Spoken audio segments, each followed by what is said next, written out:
오늘 본문의 말씀을 가지고 복이 있는 사람이 되자라고 하는 제목으로 말씀을 나누고자 합니다. 오늘 말씀 나누기 전에 우리 인사합니다. 앞뒤 또 좌우 바라보시면서 오늘은 우리 그렇게 인사합니다.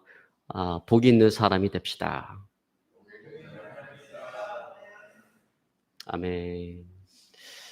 여러분 집에 있든지 또 밖에 있든지 또 길을 행할 때이든지 누워 있을 때이든지 어느 곳에 어떤 모습을 있든지 간에 이런 복 있는 사람 되시기를 오늘 시간 주여로 축원합니다.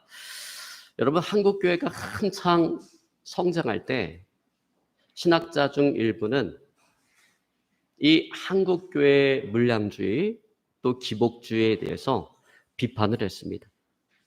그리고 그들의 그러한 주장은 정당한 것이었습니다. 그렇기 때문에 교회는 곁길로 가지 아니하고 정도로 걸어갈 수가 있었습니다.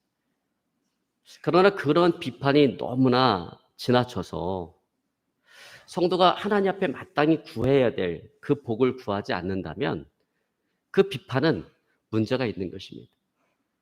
여러분 마땅히 누리며 살아가야 될 그 복을 누리며 살아가지 못하게 만들었다라고 한다면 그 비판은 오늘날 다시금 비판받아야 되는 것입니다. 여러분 하나님은 어떤 하나님이세요? 하나님은요 여러 가지 우리가 여러 가지로 정의할 수 있죠. 뭐 좋으신 하나님, 뭐 사랑의 하나님 여러 가지로 정의할 수가 있을까요? 그러나 하나님은 어떤 분이신가라고 이야기할 때 우리가 이야기할 수 있는 것은 하나님은 복의 하나님이다라고 하는 것입니다. 하나님은요 하나님의 자녀들이 복받기를 원하세요.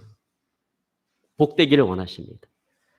그래서 하나님께서 우리가 성경을 자세히 들여다보면 하나님께서 천지를 창조하시고 사람들에게 가장 먼저 주신 그것이 바로 복입니다.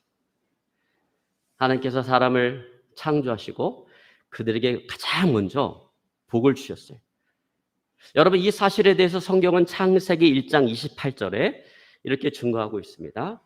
하나님이 그들에게 복을 주시며 그들에게 이르시되 생육하고 번성하여 땅에 충만하라. 땅을 정복하라. 바다의 고기와 공중의 새와 땅에 움직이는 모든 생물을 다스리라 라고 이야기했어요. 자, 여러분 노아 홍수 이후에 하나님께서 노아와 그 자식들에게 주신 가장 먼저 주신 것이 뭐냐면 그것도 역시 복이다라고 하는 거예요. 창세기 9장 1절에 보면 이렇게 이야기합니다. 하나님이 노아와 그 아들들에게 복을 주시며 그들에게 이르시되 생육하고 번성하여 땅에 충만하라. 여러분 하나님께서 믿음의 조상인 아브라함을 부르실 때 아브라함에게 너는 복의 근원이 되리라라고 약속을 하셨습니다. 그래서 창세기 12장 2절은 이렇게 말씀하고 있습니다. 내가 너로 큰 민족을 이루고 내게 복을 주어 내 이름을 창대케 하리니 너는 복의 근원이 되리라. 자, 여러분 이 외에도 성경은 여러 곳에서 복을 이야기하고 또 복을 강조하고 그 복을 누리라고 이야기합니다. 여러분 왜 이렇게 성경은 복을 강조할까요? 왜 이렇게 복을 강조하고 그 복을 누리라고 이야기할까요? 그 이유는 바로 이 복을 통한 선교 때문에 그래요. 여러분 구약에서 복을 받는다라고 하는 것은요 그 자체가 하나님의 살아계심을 드러내는 방편이기 때문에 하나님께서는 복을 받으라고 이야기합니다. 여러분 그 대표적인 예가 누구냐면 블레셋 왕 아비멜렉입니다. 어느 날 아비멜렉이 휘하 장수를 이끌고 이삭을 찾아와서 평화 협정에 언약을 맺습니다. 그런데 여러분 아비멜렉은 한 나라의 왕이에요. 그런데 한 나라의 왕이 일개 족장인 이삭을 찾아와서 평화 협정에 언약을 맺는다라고 하는 것이 여러분 이게 사실 말이 되는 이야기가 아니죠. 이게 말이 안 되는 이야기예요. 여러분 우리가 역사적으로 볼 때 언제나 약자가 강자를 찾아가서 무릎을 꿇고 평화협정에 언약을 맺지 강자가 약자를 찾아가서 평화협정에 언약을 맺는 경우는 없다라고 하는 것입니다. 자, 그러나 그럼에도 불구하고 그렇게 한 이유는 하나님께서 이삭과 함께 한다라고 하는 그 사실을 오늘 아비멜렉이 보고 두려움을 느꼈기 때문에 그렇게 했다라고 하는 것입니다. 여러분 창세기 26장 26절로 29절에 보니까 아비멜렉이 이삭에게 이렇게 제안을 합니다. 아비멜렉이 군대 장관 비굴로 더불어 그랄에서부터 이삭에게로 온지라. 이삭이 그들에게 이르되 너희가 나를 미워하여 나로 너희를 떠나게 하였거늘 어찌하여 내게 왔느냐. 그들이 가로되 여호와께서 너와 함께 계심을 우리가 분명히 보았으므로. 이게 뭐라고 얘기합니까? 여호와께서 너와 함께 하심을 우리가 분명히 보았다라고 얘기합니다. 그래서 말하기를 우리와 너희 사이에 맹세를 세워 너와 계약을 맺으리라. 너는 우리를 해하지 말라. 이는 우리가 너를 범하지 아니하고 선한 일만 내게 행하며 너로 평안히 가게 하였습니다. 이제 너는 여호와께 복을 받은 자니라라고 얘기합니다. 자, 여러분 여기서 보면 블레셋 왕 아비멜렉이 이삭에게 너는 우리를 해하지 말라라고 간절히 애원하는 모습을 우리는 보게 되어집니다. 자, 여러분 이렇듯 한 나라의 왕이 일개 족장인 이삭을 찾아와서 이렇게 애원할 수밖에 없었던 그 이유는 오직 한 가지 사실 때문이라는 거예요. 여러분 그것이 뭡니까? 바로 하나님께서 이삭과 함께 한다라고 하는 그 사실을 보았기 때문에 그렇다는 거죠. 자, 여러분 그러면 아니 아비멜렉이 지금 하나님께서 이삭과 함께 한다라고 하는 그 사실을 어떻게 보았을까요? 하나님께서 갑자기 아비멜렉의 어떤 눈을 열어주셔서 영안을 열어주셔서 하나님께서 이삭과 함께하는 그 모습을 아비멜렉이 본 것일까요? 그렇지 않다라는 거예요. 오늘 아비멜렉이 하나님께서 이삭과 함께한다라고 하는 그 사실을 볼 수 있었던 것은 왜 그러냐면 오늘 이삭이 받은 그 복 때문에 그렇다라는 거죠. 그가 받은 그 복을 통해서 아비멜렉은 하나님의 살아계심을 보았고 그 하나님께서 오늘 이삭과 함께한다라는 그 사실을 보게 되어진 것입니다. 여러분 그렇습니다. 오늘 이삭은 어떤 사람인가? 이삭은 복받은 사람이다라는 거예요. 그래서 여러분 이삭은 가는 곳마다 우물을 파면 물을 얻었어요. 여러분 이 팔레스틴 땅에서 우물을 얻는다라고 하는 것은 대단히 중요한 거예요. 왜냐하면 우물을 얻어야 생존할 수가 있기 때문에 그래요. 근데 아무데나 가서 그 땅을 판당해서 물을 얻는 것이 아니에요. 그렇기 때문에 이 우물이 너무나 귀했기 때문에 그 당시에는 이 우물을 둘러싸고 부족 간에 치열한 전쟁을 일으켰습니다. 그런데 신기한 것은 뭐냐면 이삭은 도저히 물이 나올 것 같지 않은 곳에 가서 땅을 파면 물이 나오는 거예요. 그리고 농사를 지으면 백배 결실을 맺는 거예요. 그러니까 한마디로 이야기해서 이삭은 어떤 사람이냐면 이삭은 죽을 곳에 갖다 놔도 살아나는 사람이 이삭이라는 거예요. 그런데 겨우 생명만 부지하는 수준의 삶이 아니라 주변 사람들이 고개를 숙이고 머리를 조아릴 정도의 삶을 살아가는 그렇게 복받은 사람이었다라는 것입니다. 여러분, 그러므로 이삭 주변에 있는 이방인들은 이와 같은 복을 받은 그 이삭의 삶을 통해서 뭘 보게 되어지는 거예요? 오늘 하나님의 살아계심을 보게 되어지는 거예요. 하나님의 그 전능하심을 보게 되어지는 것이고 그 하나님이 누구와 함께 하신다? 지금 이삭과 함께 한다라는 그 사실을 보게 되어지는 것입니다. 여러분 그래요. 복이라고 하는 것은 그 자체가 하나님을 증거하는 선교의 통로인 것입니다. 자, 이처럼 복은 자신의 영광을 위해서가 아니라 하나님을 더 드러내고 복음을 증거하기 위한 목적으로 주어지는 것입니다. 여러분 그렇기 때문에 성경은 복을 이야기하고 복을 강조하고 그 복을 받으라고 하는 것입니다. 여러분 그렇기 때문에 우리가 아주 소극적으로 미온적인 자세로 복을 구하는 것은 올바른 신앙이 아니다라고 하는 것입니다. 또 그런 신앙을 뭐 이렇게 또 아름답게 미화하는 거 이거 옳지 않다라고 하는 것입니다. 그리고 복을 구하는 모습에 대해서 아직도 그 기복 신앙이야 이렇게 폄하하는 거 그것도 역시 옳지 않다라고 하는 거예요. 왜냐하면 하나님께서 우리에게 복을 주시기 원하시기 때문에 그래요. 그래서 우리의 거룩한 영향력의 그 지경을 넓혀가기를 원하시기 때문에 그래요. 여러분 그렇잖아요. 여러분 믿는 사람들이 복을 받아야 이 거룩한 영향력을 지경을 넓혀갈 수가 있어요. 여러분 그렇잖아요. 우리가 누군가를 전도하고자 할 때 요즘에는 대부분 이 관계 전도를 통해서 전도를 하게 되는데 내가 복을 많이 받아서 어떤 물질적으로 재정적으로 좀 여유가 있어야 돼. 그래야 찾아가서 어려울 때 도움도 주고 뭐 이렇게 커피도 사고 뭐 이렇게 해서 관계를 맺어서 데리고 올 수가 있는데 여러분, 내가 매일같이 가서 얻어먹는다고 생각을 해보세요. 그러면 그게 관계가 형성이 안 돼요. 관계 전도할 수 없는 거예요. 여러분, 그렇기 때문에 믿음의 사람들이 복을 받아야 된다라고 하는 것입니다. 이 복이라고 하는 것이 하나님을 드러내는 선교의 통로라는 거예요. 그리고 그렇기 때문에 우리가 이 기복신앙, 그건 복을 구하는 것은 기복신앙이다라고 이야기하고 터부시하는 거, 그것이 잘못됐다라고 하는 것입니다. 그래서 여러분, 복이라고 하는 것은 성도가 마땅히 구해야 되고 또 마땅히 누려야 될 사명인 것입니다. 여러분 믿으시기를 주의로 축원합니다. 자, 그런 의미에서 우리는 복을 구하는 삶을 살아가야 된다라고 하는 거예요. 자, 그럼 우리가 복을 구하되 우리가 어떻게 복을 구할 것인가? 여러분, 성경에 우리가 복을 구하는 문제에 있어서 가장 표본이 되는 사람이 있는데 그 사람이 누구냐면 야베스입니다. 야베스처럼 복을 구해야 된다라는 거예요. 여러분, 야베스가 복을 구하기 위해서 어떻게 구합니까? 하나님, 저에게 복을 주십시오. 그저 죽지 않을 만큼만 주셔도 좋습니다. 이렇게 구하지 않았다라는 거예요. 그렇게 막 소극적이고 미온적인 자세로 구하지 않았다라는 거예요. 야베스는요, 복을 구하는 문제에 아주 적극적이고 간절하게 구했다라고 하는 것입니다. 그래서 역대상 4장 9절에 보니까 야베스가 하나님께 복을 구하는데 그렇게 구해요. 주께서 내게 복의 복을 도하사 나의 지경을 넓히시고 주의 손으로 나를 도우사 환난을 벗어나 근심이 없게 하옵소서. 여러분, 이 얼마나 당당하고 간절한 기도입니까? 그러면 여러분, 우리가 복을 구하는 이 문제에서 우리는 당당해야 된다라는 것입니다. 또 간절해야 된다라고 하는 것입니다. 왜냐하면 우리가 구하는 복은 결코 나와 나의 가족만을 위한 것이 아니기 때문에 그래요. 그것은 하나님의 살아계심을 드러내고 또 선교를 위해서 나누고 베풀고 섬기기 위한 그런 복이기 때문에 그렇다라고 하는 것입니다.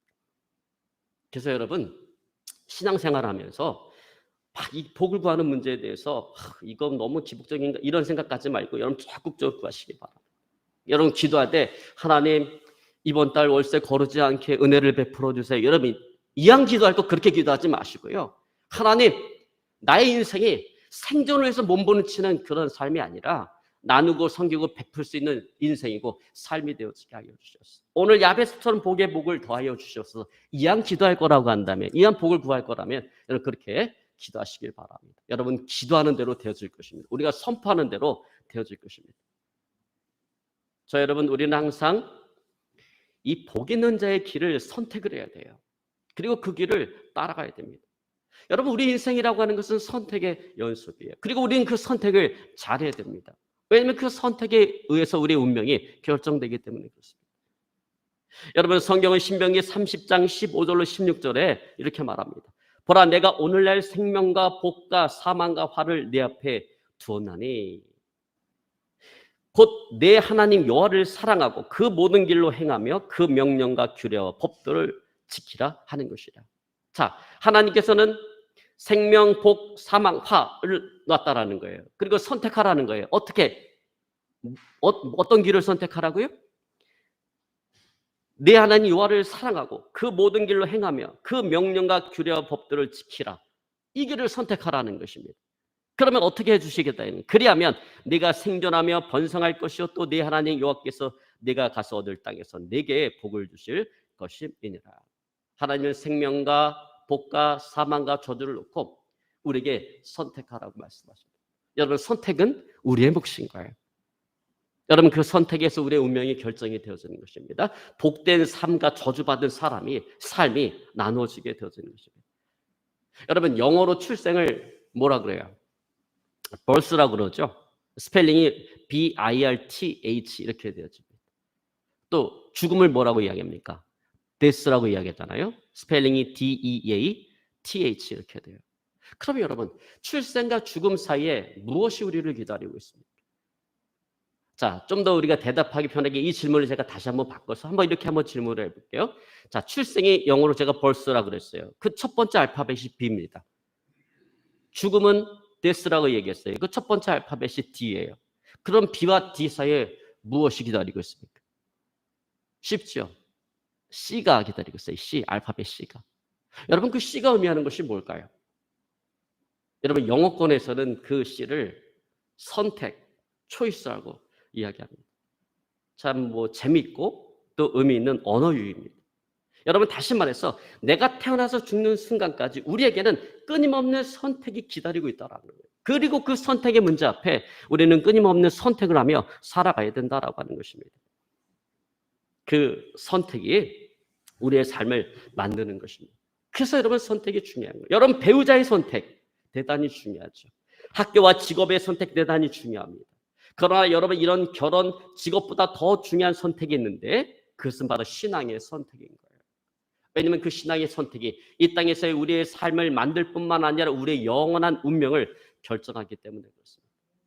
여러분 그런 의미에서 예수님을 나의 주와 그리스도로 영접하고 구원받은 하나님의 자녀가 되었다고 해서 이 신앙의 선택이 끝난 게 아니라는 거예요. 그것은 여러분 신앙의 선택이 시작에 불과한 것입니다. 여러분 예수 믿고 하나님의 자녀가 되어진 사람에게는 이제 어떤 선택이 남았습니까?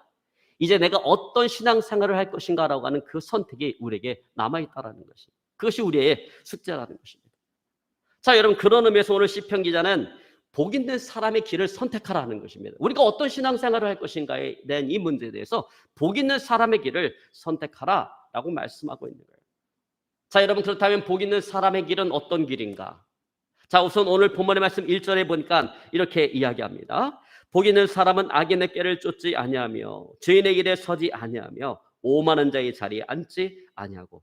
자 여기서 우리가 복 있는 사람의 길은 어디서부터 시작이 되어지는가? 우리의 생각을 다스리는 것에서부터 시작이 되어진다라고 하는 것을 알 수가 있습니다. 여러분 하나님께서 제일 싫어하는 사람이 어떤 사람이에요? 교만한 사람, 이 오만한 사람이에요. 근데 여러분 이 세상에 태어나는 그 순간부터 오만한 사람은 없어요. 오만한 자리에 앉는 사람은 없어요. 모든 것은 다 우리의 생각에서부터 시작이 되어진다는 거예요. 악인의 꾀를 쫓는 그 생각이 마침내 죄인의 길에 들어서는 행동으로 옮겨지게 되어지고 마침내 오만한 자의 자리에 앉게 되어진다라고 하는 것입니다. 근데 여러분 그 오만한 자의 자리는 어떤 자리예요? 그것은 멸망받을 수밖에 없는 자리인 것입니다. 왜냐하면 하나님께서 제일로 싫어하는 네 가지가 있는데 그게 뭐냐면 자만, 거만, 교만, 오만이기 때문에 그래서 여러분 하나님께서 싫어하는 것을 선택하고 그 길을 걸어가는 사람의 삶이 형통할 수가 없는 것입니다. 그러나 여러분 무엇보다도 우리가 신앙생활할 때 정말 내가 복 있는 자의 길을 걸어가고자 할 때 여러분 우리의 생각을 잘 다스릴 수 있기를 오늘 시간 주여를 축원합니다. 자 그런 의미에서 성경 로마서 8장 6절에 이렇게 말씀하고 있습니다. 육신의 생각은 사망이요 영의 생각은 생명과 평안이니라. 그러면서 이어지는 로마서 8장 7절은 또 이렇게 이야기합니다. 육신의 생각은 하나님과 원수가 되나니 이는 하나님의 법에 굴복치 아니할 뿐만 아니라 할 수도 없음이라고 했어요. 여러분 그렇기 때문에 육신의 생각은 멸망이라는 거예요. 사망이라는 것입니다. 여러분 그런 의미에서 이 육신의 생각을 쫓다 멸망받은 대표적인 사람이 누구냐면 이스라엘 초대 왕이었던 사울입니다. 하나님께서는 사울을 축복하셔서 이스라엘 12지파 가운데 가장 별 볼 일 없는 작은 지파인 그 베냐민 지파 그 가운데서 가장 별 볼 일 없는 가문이었던 그 사울의 가문을 축복하셔서 사울을 이스라엘 초대 왕으로 세워주셨어요. 엄청난 복을 받은 거죠. 그리고 하나님께서는 이스라엘 초대 왕이 됐던 사울에게 뭐라고 말씀하시느냐 아말렉과 전쟁을 할 때 아말렉 족속을 다 진멸해버리라고 그랬어요. 그들이 기르는 가축도 다 진멸해버리라고 했습니다. 근데 사울이 하나님과 하나님의 말씀을 저버리고 아말렉 왕 아각을 살려두고 살찐 짐승들을 살려두고 그 나머지 아말렉 사람을 진멸하고 병들고 가치 없는 가축들을 다 진멸해버렸어요. 여러분 하나님은 원래 뭐라고 얘기하셨어요? 남겨두지 말라. 다 진멸하라. 사람이든 가축이든 다 진멸하라. 근데 사울은 그렇지 않았다라는 거예요. 뭐 돈 될 만한 건 남겨줬다는 거예요. 여러분 아말렉 왕 아각 이런 사람 살려둬야 뭐가 되잖아요. 아말렉 왕 아각을 살려두고 살찜 짐승을 살려두었다라는 거예요. 왜 그런 겁니까? 육신의 생각 때문인 거죠. 물질에 대한 욕심 때문에 그렇다라는 것입니다. 이에 대해서 사무엘이 추궁하자 사울이 변명을 합니다. 내가 아말렉 사람들을 다 진멸했고 다만 살찜 짐승들을 살려준 것은 내 개인적인 욕심을 채우기 위한 것이 아니라 이걸 가지고 내가 하나님께 제사 드리기 위해서 살려둔 것입니다. 그러나 여러분 그것은 변명인 것이죠. 자기가 살기 위한 변명일 뿐인 것입니다. 결국 사울은 부정한 재물을 챙기고자 하는 그런 육신의 생각을 쫓아서 아말렉왕 아각을 살려두고 살찐 그 짐승들을 살려둔 것입니다. 여러분 보세요. 한 나라의 왕이라고 하는 그 축복의 자리에 세워주었지만 그러나 육신의 생각을 쫓는 사울의 결말은 무엇인가? 멸망이다라고 하는 거예요. 사무엘은 사울에게 선포합니다. 왕이 하나님을 버렸으므로, 왕이 여호와를 버렸으므로 여호와 하나님께서도 왕을 버려 이스라엘 왕이 되지 못하게 하실 것입니다. 결국 사울은 폐위되어지고 블레셋과의 전쟁에서 처참한 최후를 맞이하게 되었습니다. 그리고 그의 왕권, 그의 왕위는 다윗에게로 옮겨지게 되어진 것입니다. 여러분, 그러므로 우리는 어찌하든지 육신의 생각을 버리고 영의 생각을 쫓아야 될 것입니다. 여러분, 육신의 생각을 버리고 항상 영의 생각을 쫓는 저 여러분의 삶이 되어질 수 있기를 오늘 시간 주로 축원합니다. 자, 여러분, 그렇다라고 한다면 영의 생각을 쫓아야 되는데 무엇이 영의 생각인가라고 하는 거예요. 도대체 영이라고 하는 것이 뭐냐라고 하는 것입니다. 여러분, 요한복음 4장 24절은 이렇게 말합니다. 하나님은 영이시니 예배하는 자가 신령과 진리로 예배할지니라. 뭐가 영이라고요? 하나님이 영이다. 또 요한복음 6장 63절은 이렇게 말합니다. 살리는 것은 영이니 육은 무익하니라. 내가 너에게 이른 말이 영이요 생명이니라. 무엇이 영이라고요? 내가 너에게 이른 말, 하나님의 말씀이 영이라는 거예요. 자, 여러분, 정리하자면 영의 생각은 두 가지로 이야기할 수가 있습니다. 첫 번째로 하나님을 생각하는 거예요. 두 번째로 하나님의 말씀을 생각하는 거예요. 즉 하나님과 하나님의 말씀을 생각하는 것이 그 영의 생각이다라고 하는 것입니다. 자, 그러므로 시편 기자는 2절에 그 영의 생각을 쫓는 길을 구체적으로 이렇게 제시하고 있는 것입니다. 우리 2절 한번 같이 읽습니다. 오직 여호와의 율법을 즐거워하여 그 율법을 주야로 묵상하는 자로다. 아멘. 그렇습니다. 하나님의 말씀인 그 여호와의 율법을 즐거워하고 그 율법을 주야로 묵상하는 것, 이것이 바로 영의 생각이라는 것입니다. 여러분, 이런 영의 생각을 쫓는 사람에겐 무엇이 있어요? 생명이 있고 열매가 있고 형통한 삶이 있다는 것입니다. 여러분, 그러므로 오늘 본문의 말씀 3절은 이렇게 말씀하고 있는 것입니다. 저는 시냇가에 심은 나무가 시절을 쫓아 과실을 맺으며 그 잎사귀가 마르지 아니한 같으니 그 행사가 다 형통하리로다. 자, 영의 생각을 쫓는 사람 마치 무엇과 같다고요? 시냇가에 심겨진 나무와 같다고 했습니다. 여러분, 이게 무슨 말이에요? 물이 흐르는 그 시냇가 바로 옆에 심겨져 있는 나무예요. 여러분, 이 나무는 가뭄이 와도 끄떡없어요. 왜? 물이 흘러가고 있기 때문에. 그래서 나뭇잎이 마르잖아요. 시절조차 열매를 맺고 모든 행사가 형통할 수밖에 없는 것입니다. 여러분, 우리의 인생이 힘들고 어렵고 고달프면 유혹을 받아요. 어떤 유혹을 받습니까? 악인의 꾀를 쫓고자 하는 유혹을 받습니다. 육신의 생각을 쫓고자 하는 유혹을 받습니다. 그러나 그 길은 결국 우리가 살 수 있는 길이 아니라는 거예요. 겉으로 볼 때는 살 수 있는 길처럼 보이지만 그러나 그 끝은 멸망이라고 하는 것입니다. 여러분, 그러므로 오늘 본문의 말씀 4절 5절은 악인의 꾀를 쫓는 그 악인의 삶의 그 결말에 대해서 오늘 그렇게 이야기합니다. 우리 4절 5절 같이 읽습니다. 악인은 그렇지 않으며 오직 바람에 나는 겨와 같도다. 그러므로 악인이 심판을 견디지 못하고 죄인이 의인의 회중에 들지 못하리로다. 아멘. 그렇습니다. 여러분, 육신의 생각을 쫓는 악인의 삶은요, 정착하지를 못한다라는 거예요. 뿌리를 내리지 못한다라는 거예요. 순간순간 일어나는 바람 속에도 날아다니는 쌀 껍질과 같다라는 것입니다. 겨와 같다라고 하는 것입니다. 그러나 여러분, 아무리 힘들고 어려워도 악인의 꾀를 쫓지 마시길 바랍니다. 육신의 생각을 버리시기를 주를 축원합니다. 여러분, 인간은 어쩔 수 없어요. 연약해요. 내가 힘들고 어려우면 그것이 아니라는 거 알면서 그러면서도 악인의 꾀를 쫓고자 하는 유혹을 받는다라는 거예요. 이것만 잘 되면 뭐가 될 것 같은데 그러나 그렇지 않다라는, 결국 악인의 꾀를 쫓아가는 그 삶의 길의 끝은 멸망이다라는 것입니다. 여러분, 그러므로 우리가 오히려 힘들고 어려울 때일수록 우리는 성경에 기록되어져 있는, 오늘 이 책에 기록되어져 있는 하나님의 말씀을 의지하고 붙들고 그 말씀을 묵상하고 순종하는 삶을 살아가야 되는 것입니다.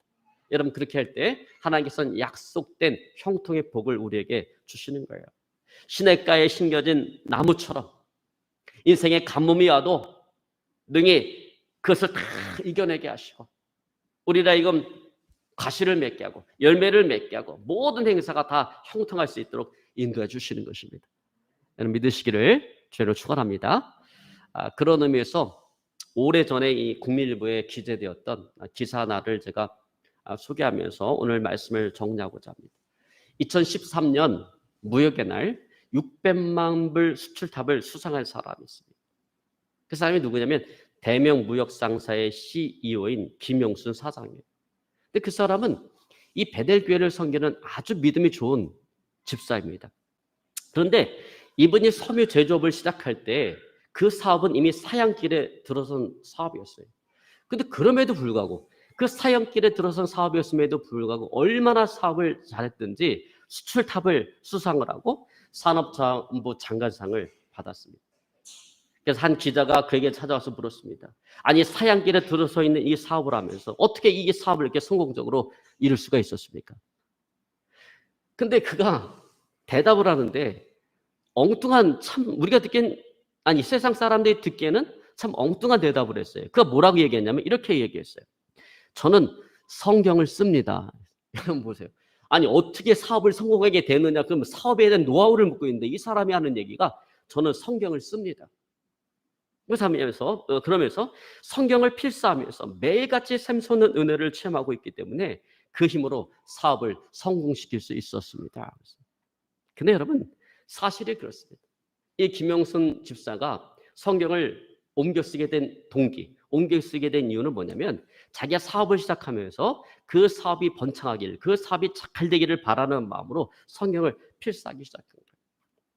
이나 공대를 나와서 그 졸업을 하고 대기업과 외국인 회사를 다니다가 1994년에 대명 무역상사를 설립을 하게 되었습니다. 그리고 그 이듬해부터 정말 사업이 잘 되기를 바라는 마음으로 가장 집중이 잘 되는 그 새벽 시간에 성경을 필사하기 시작했어요. 그런 시간들이 모여서 1년에 한 권의 신구약 성경을 필사를 한 것입니다. 그런데 재밌는 것은 뭐냐면 이 성경 필사하는 페이지가 넘어가면 넘어갈수록 그 사업이 확장되어지고 사업이 번창하게 되더라는 거예요. 그래서 그렇게 해서 그 성경 필사 성경을 몇 권을 만들었는가? 9권을 만들었습니다. 그렇게 성경을 필사하면서 받은 바 은혜가 너무나 커서 그가 이런 말을 했습니다. 제가 교만해서 하는 말이 아닙니다. 정말 성경을 쓰다 보면 천지가 내 것 같아집니다. 내가 힘들 때나 즐거울 때나 하나님께서 늘 함께 하신다라고 하는 것을 느끼게 만들어 주십니다. 그래서 사람을 만나도 겁나지 않고 자금 사정이 나빠져도 고민하지 않습니다. 왜냐하면 결국에 일이 잘 풀린다라고 하는 것을 알고 있기 때문입니다. 근데 제가 이분의 이 말을 들으면서 제 마음속에 와닿았던 것이 뭐냐면 정말 성경을 쓰다 보면 천지가 내 것 같아집니다라고 하는 이런 말이에요. 저는 조은기 목사님의 요즘에 설교 동영상 유튜브에 많이 듣거든요. 그 설교 동영상을 보면서 제가 은혜 받았던 것이 뭐냐면 이 조은기 목사님이 서대문 교회를 개척을 하고 그때 막 조은기 목사님 막 신의 은사가 막 강력하게 나타나서 뭐 병든 자들 오면 다 이렇게 치료해주고 그런 시대인데 그런 시절인데 어느 날 안진뱅이가 왔더래요.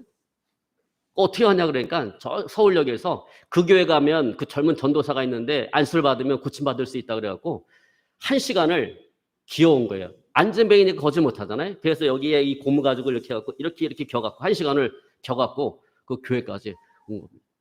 그러니까 1시간을 겨서 교회까지 왔는데 이 사람을 고쳐야 되는데 자신이 없는 거예요. 여러분 암이라든지 폐결해 이거 당장 예수 이름으로 고침받을지어다 그리고 당장 안 나도 상관없잖아요. 뭐 어쩌다가 시간 지나서 나면 되는 거잖아요.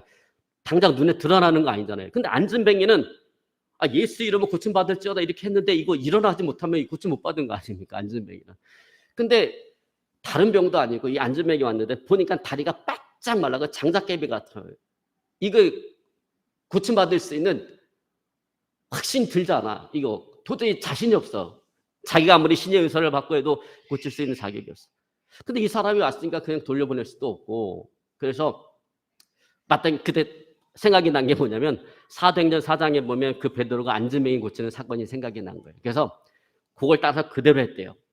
은과 금은 내게 없거니와 나사렛 예수의 이름으로 명하노니 일어나 걸을지어다 이렇게 했더니 아무런 역사도 일어나지 않는 거예요.